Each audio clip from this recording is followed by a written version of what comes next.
this one back to school. Peter Cease. Peter Cease is an award-winning, Caldecott award-winning illustrator. In New York City, you actually see maps of Manhattan done in this style on the subway. At the Alumni Center at the University of Minnesota, you might not know, there is a mural in tile on the wall by Peter Cease.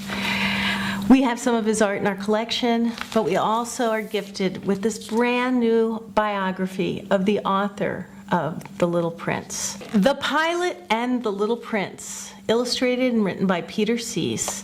He takes a story of the author of The Little Prince about when he lived in New York City, when he wrote The Little Prince, and how alienated he must have felt, not speaking any English, coming across the seas, having been a pilot. And this was the spread I was showing you. It's very recognizable as Peter Cease's style. It's a quiet book full of details, as all of his books are. I want to show you this spread here. You could spend an hour exploring this page and the life of this author, pilot, adventurer, and the mystery of his life. The Pilot and the Little Prince by Peter Cease. Scientists in the Field. If I had to pick one series from one publisher that was an informational book that is science-based, it would be The Scientists in the Field. This is Houghton, Mifflin, Harcourt. They're done by different writers, different scientists, photographers. I love that just begins. This is Park Scientists, Gila Monsters, Geysers, Grizzly Bears in America's Own Backyard. So now we're ending summer. Maybe it's time to plan that trip for next summer when you take that road trip with the kids out into America's backyard. Natural laboratories and living museums. So this gives us a tour of fabulous places, but also the scientific and natural world, the underpinnings. Amazing, amazing photographs, as well as incredible writing. Again, randomly opened. Did scientists ever figure out what happened to all those older saguaros? No, I'm not sure I'm pronouncing that correctly. We think what killed most of them around 1940 was a couple of really cold freeze events.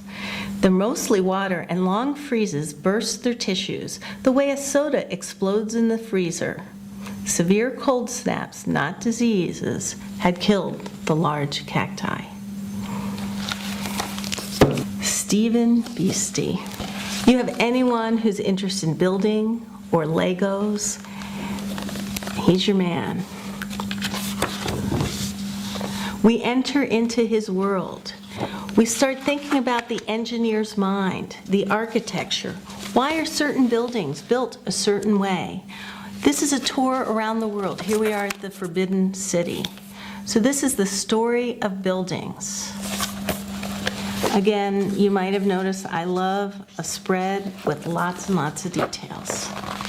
Now there's one thing I didn't notice in some of these cutaways, is he's kind of famous in his pictures, his book Ship, telling us where people are doing their personal business. But here you have the arches. This is a great book for a kid, for a rainy day, to lay on the floor. And you can imagine just spreading out with your feet up behind you, looking at train stations, stadiums, patterns. Here we go. And here's a palace of glass. There we go. And again, these gatefolds gives us an idea of the vastness of these buildings in perspective. So this is the story of buildings.